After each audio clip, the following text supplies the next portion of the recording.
Not only is Martha Creek a speaker, ordained minister, leader, coach, consultant, and facilitator, she is often described as having a spirit of innocence, playfulness, compassion, and generosity, all of which support her in being able to deliver a great deal of information in a profoundly simple, dynamic, personal, humorous, and attainable way. You can contact Martha at marthacreek.com if you want to get in touch with her after. But for the moment, please join me in welcoming Martha Creek. Martha? Good morning, everybody. Thank you, Pixie. Thank you, all of your team there in Unity of White Rock. And I send you infinite blessings of wholeheartedness, all the 12 powers active, and especially as we launch into this very high holy of days, not just holidays, but holy, H-O-L-I days, that you are present to the Christed nature in yourself as yourself, and that is a becoming energy, and to become requires also a dissolving. So a simultaneous dissolving for the becoming. And I hold that space with you and for you as I am again in my own spiritual boot camp, as I continue to hone my own practices and to notice how the mind, the egoic mind, would say, I know that, I already know that, I already know about Thanksgiving, I already know about gratitude, I practice gratitude, I've got a gratitude journal, I've got gratitude books. And it's like, well, we don't yet know what gratitude is. We only know our very limited version of gratitude. We don't know yet what faith is and hope, the word of the day, Unity's daily word, and the words for the Advent launch. To begin to live in faith that is radical faith. Shockingly radical faith. As my little ones would say, crazy faith, crazy hope.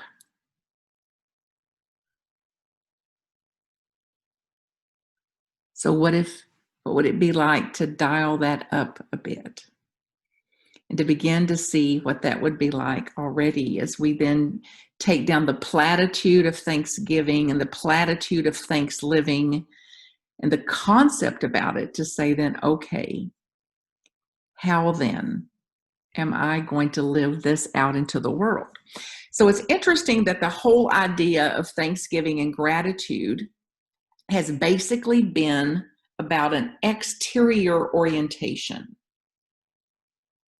Can you relate to this? So we're happy and fulfilled and grateful when we get our way, when certain things in our lives are in order, when it goes the way we planned or goes the way we hoped or goes the way that we wanted it to. We're happy. Then it's easy to give thanks. So, for example, we think and believe that we can be grateful only when I have something to be grateful for. So the idea then usually goes like, I'll be happy when. I'll be happy if. This happens, that happens, but no, not when that happens. So then this resistance, this pushing back, this saying no to it, blocks the very power of gratitude. So to push something back, to deny, to exclude, to disintegrate, the opposite of Thanksgiving. Now, the good news of the day, the gospel of the day maybe, is I don't have to like everything that comes. I don't have to love everything that comes. I don't love what is. I don't like what is sometimes. And I don't have to go to war with what is either. I don't have to resist and push back and have a 2-year-old tantrum over it. Say, okay, here it is. This is included. There's droughts and flood, neither of which I like. And they're included. They're necessary. They're beyond my comprehension of just how vital they are. So then in that, how will I practice Thanksgiving?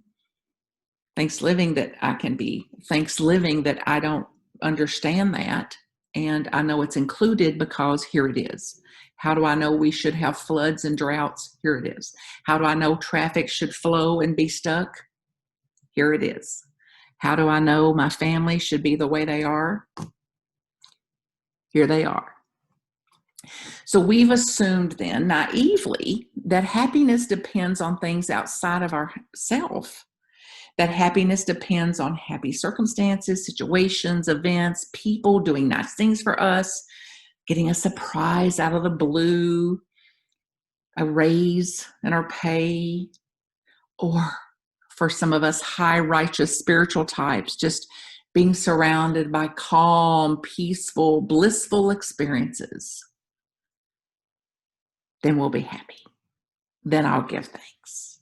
Well, in the absolute, the one power and the one presence that all that is, and we're one with that, we're a spark of that divinity. Yes, absolutely. And back here at the ranch, back here in the physical, there's nobody alive that is peaceful, blissful, and calm all the time. So the only people without anxiety are dead people. So as long as we have a pulse, we've got some boot camp to do. We've got some spiritual exercising to do then to say, I've got to get a new view of this. I've got to get a new viewpoint on this. So as we look at a word then of gratitude, Thanksgiving, let's look at a word of gratitude and see what would do if we shifted around a little bit, if we didn't think that we already know what this means. That it is referring then, if I can be more in gratitude, when I have an attitude of greatness. Gratitude, greatness, gratefulness. So grateful, Grateful, grateful meaning greatness. Then thankful meaning thankfulness. So shifting to action, into action, or out of a notion, out of a concept into action. So it's my favorite thing when I think about making my anthems actions.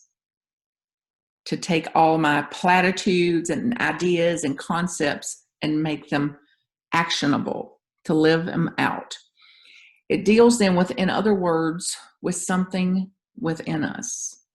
Instead of being externally referenced, to get an internal reference about this. Gratitude as an attitude inside of me, a state of being, a state of consciousness.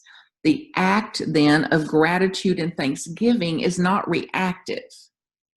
Acting in gratitude, acting in thanksgiving is not a reactive response, nor is it a response to things or people or situations or circumstances, but instead gratitude as a creative, generative, causative way of being, a way of thinking, a way of praying, a way of causing, a way that's filled with infinite potential. So then it's a shifting out that gratitude is not at all tied to the changing circumstances of life. It's no longer tied to what is happening out there, that it is instead a consciousness. A consciousness as a spiritual being in a human experience, equipped, fully equipped to navigate all the changes of life, even the losses. See if you can pause and just say that for yourself or to yourself. I'm a spiritual being in a human experience. I am equipped. As a spiritual being, I'm equipped to navigate all the changes of life. I am equipped to navigate all of whatever life includes. So true integration. And this consciousness of gratitude, this consciousness of thanksgiving holds the power to shift you, to shift me, to shift us from believing to knowing. Imagine the difference from believing you're equipped to knowing that you're equipped. From believing that you're infinitely spiritual, eternally spiritual, into knowing that, and therefore living from that. It shifts us from craving, seeking their love, seeking their approval, seeking appreciation, seeking respect, seeking to be noticed, seeking to be understood. Hopeless, insurmountable, unattainable. So shifting from that craving into realizing what I am, into realization, God realization of what I am. I am that I am. And shifting in then to a realization, an awareness of what I have.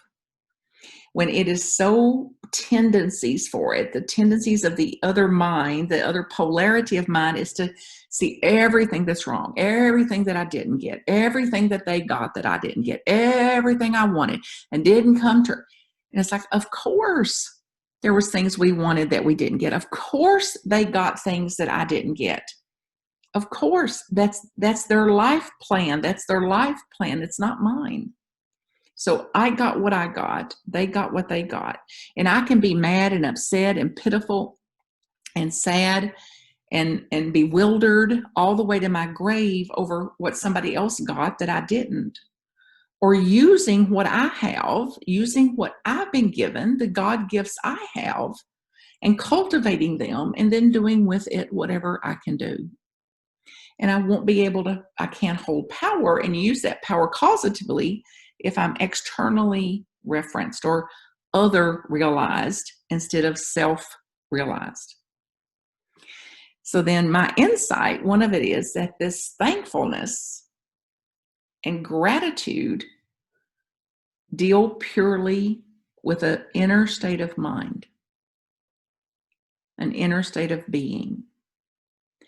And that I realize that gratitude is causative, is creative. And I've been practicing this at some level since I was a very small child, 3 years old.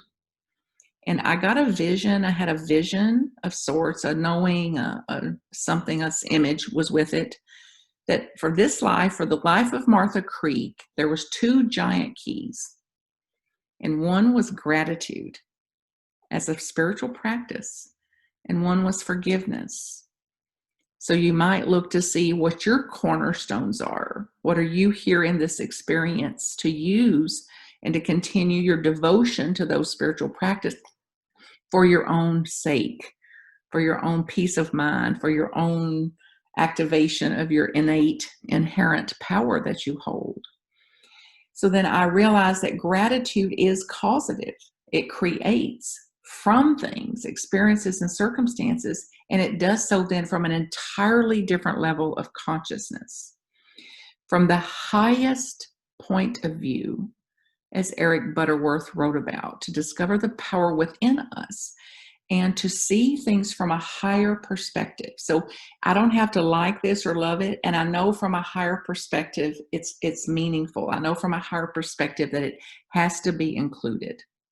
So then beginning now, the first day of Advent in 2020, a very high auspicious time to say, I'm going to start practicing feeling grateful, not for all things, grateful in all things.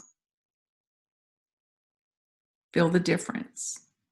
To feel grateful in all things versus grateful for all things. And if you can be grateful for all things, go for it. I'm not able to yet. And that then our gratitude comes from a greatness within us that is from more of a transcendent awareness that my good does not come from things. My good does not come from something external. My good is through me, as me, from me then. So internally referenced, good and plenty and big deep breath, enough. I am enough. It's enough, whatever I have. So see how that would suit you to practice that a little bit during this high auspicious holy days time. So then it is something I give rather than something I receive. It's something I am instead of something I seek. And then how to live that out in the world. So for example, if I cannot be grateful for my job, it's like, okay, well, some of us are very grateful for our jobs. Those of us that can't be grateful for our job, can we be grateful for what the job provides us? For the connection to people, for friends, for colleagues, for routine, for the money that it provides. So even if I can't be grateful for the job, I can be grateful for something that provides me the opportunity to use my gifts, the opportunity to serve humanity like that. So in this time, some of us are wanting to gather with family and can't. Others don't want to gather with family and are secretly delighted. It's like then how to be grateful for loved ones, even the ones we disagree with, either the ones that cause us to bristle, to be grateful for something that they provide us an opportunity to love, to have love, to be loved, to express love, and to iron out some of the wrinkles of our own false beliefs about how things should be and ought to be too. So then I can be grateful for my life and the bounty of experiences it provides, knowing, past believing, knowing that it is destined to evolve my soul. So it is for my own soul's evolution. And therefore, anything that evolves my soul evolves the soul of humanity. The wholeness of humanity then is affected by the way I am today, by the way I speak today and pray today and serve today, that I've benefited my own soul's evolution and the conscious evolution of the species.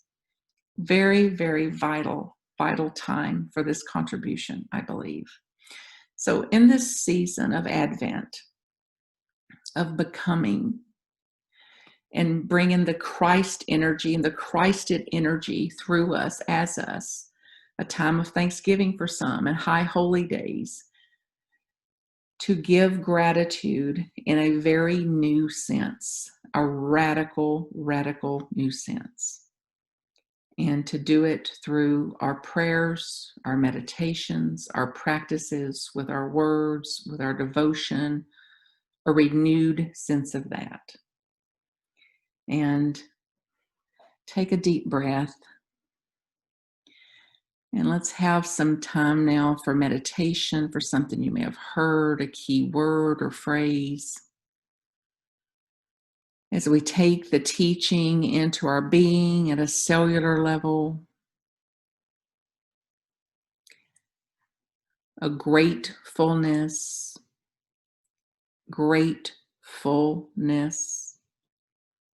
thankfulness, And in the spirit of unity in our teachings, take a deep breath and say silently or aloud the word faith.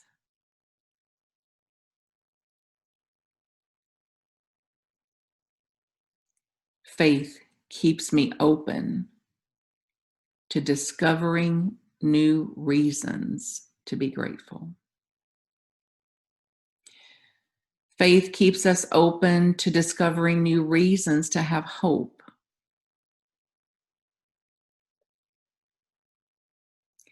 So admitting and confessing that sometimes we don't see evidence of hopefulness, sometimes it's hard, it's a challenge to reach there, that we're devoted and dialing up our faith today and our practice of faith and faithfulness.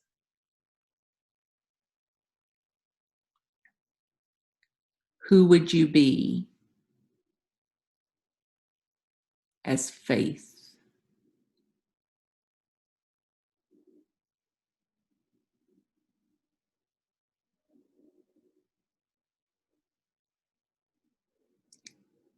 How would you live as living faith?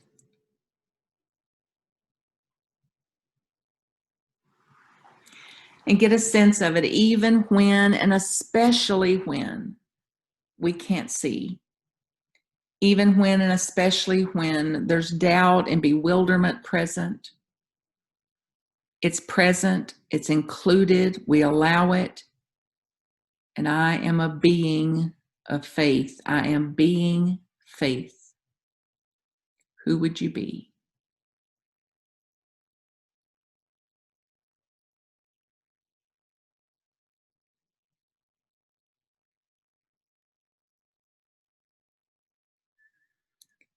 And then the word hope.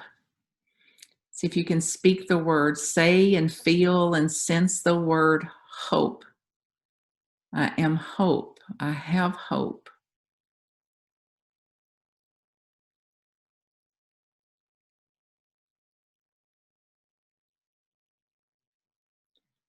I live hopeful.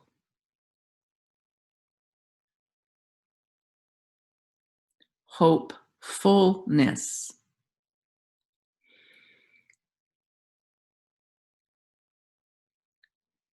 And that deep within you, imagine and activate that power of this assured indwelling, an intuition, something that assures us of the power of hope and hopefulness, to be fortified in that. And that this faith and hope, this new radical, crazy faith and hope that we are and that we are becoming, is dissolving the formerly limited feelings, formerly limited beliefs, and dissolving our old paradigms and structures of knowing. And behold a new you. Behold a new you, born today, born again today, in greater faith, hope, gratitude, giving thanks.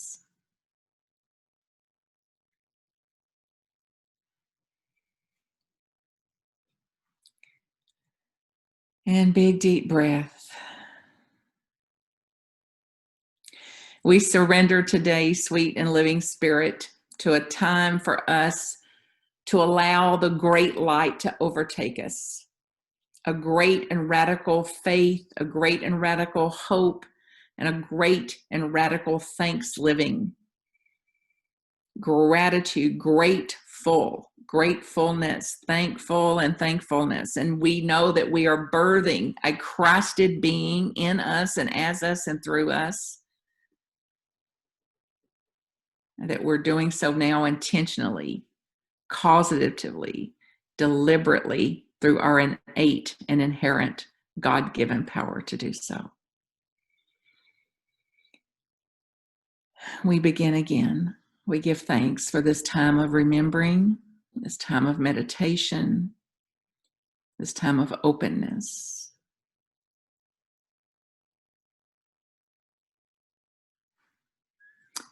We join in as faith. We activate as hope. And we give great, great thanks. So it is. Amen.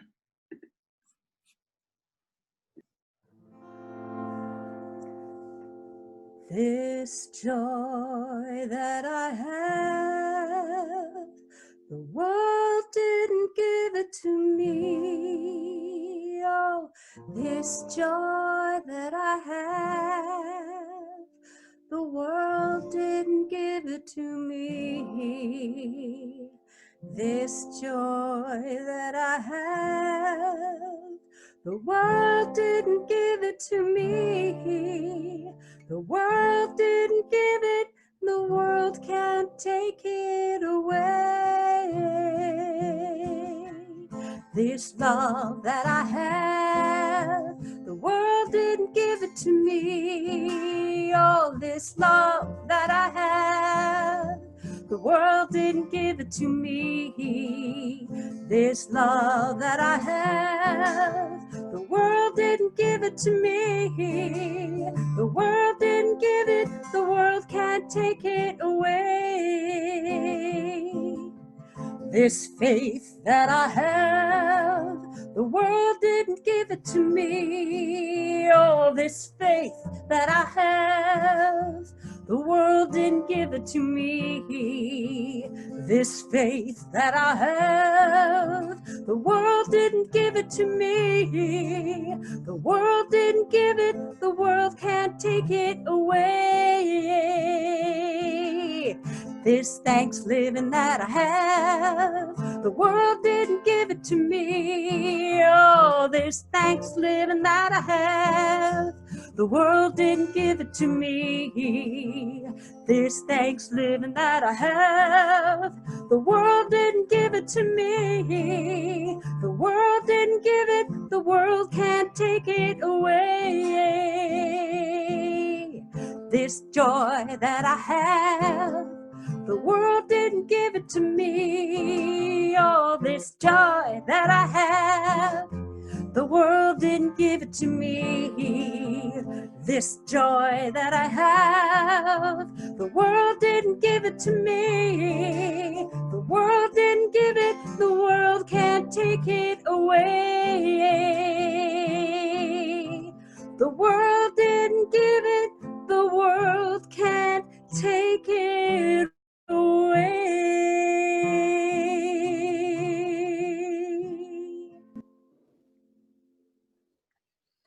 Well, thank you, Desiree, for your inspiring songs. And Martha, thank you so much for your enlightening message.